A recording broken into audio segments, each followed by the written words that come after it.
श्री मिथिलेश तिवारी।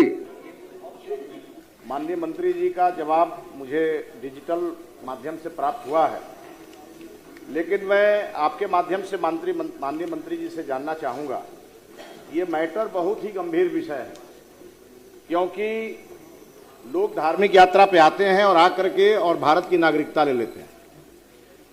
तो माननीय मंत्री जी ने जो जवाब दिया है उसमें इन्होंने ये स्वीकार किया है कि 1990 से 2015 के बीच 173 विदेशी नागरिक गोपालगंज आए थे। वो धार्मिक यात्रा पे आए थे। हमारे यहाँ थावे मंदिर के अलावा कोई धार्मिक स्थान है नहीं।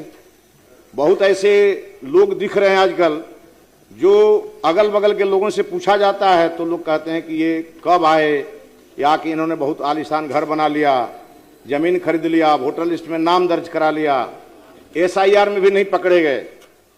तो माननीय अध्यक्ष महोदय, मैं माननीय मंत्री जी से जानना ये चाहूंगा कि क्या विभाग के पास इसका डॉक्यूमेंट है क्या कि किस देश से कौन आया, और आया तो उसकी फोटोग्राफी हुई कि नहीं।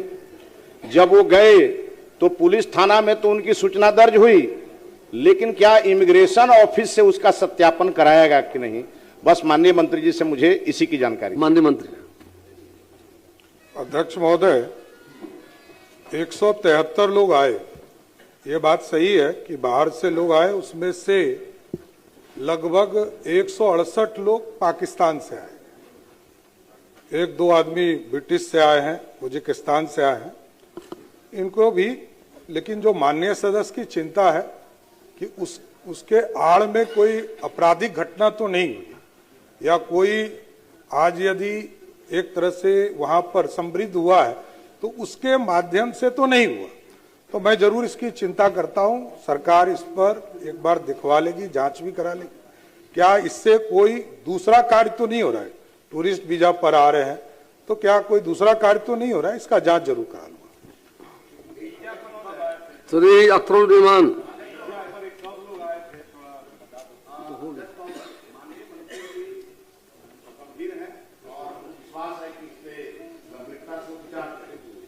लेकिन 2 विषयों को देखते हुए विचार करना होगा।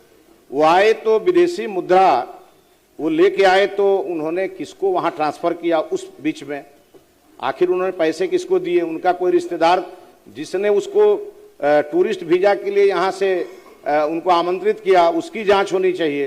तो कुल मिलाकर के गोपालगंज में ऐसे काफी लोग दिख रहे हैं जिनका कोई अता पता नहीं था 90 के पहले, लेकिन वो आज आकर के घर बना लिए, नागरिकता ले लिए, और वो वहां कई प्रकार के कार्य में व्यस्त रहते हैं। इसलिए मैं माननीय मंत्री जी से आग्रह करूंगा कि इस विषय को की गंभीरता को देखते हुए और बिहार और देश की सुरक्षा को ध्यान में रखते हुए इस मामले को थोड़ा और गंभीरता से दिखाएं। बहुत बहुत धन्यवाद।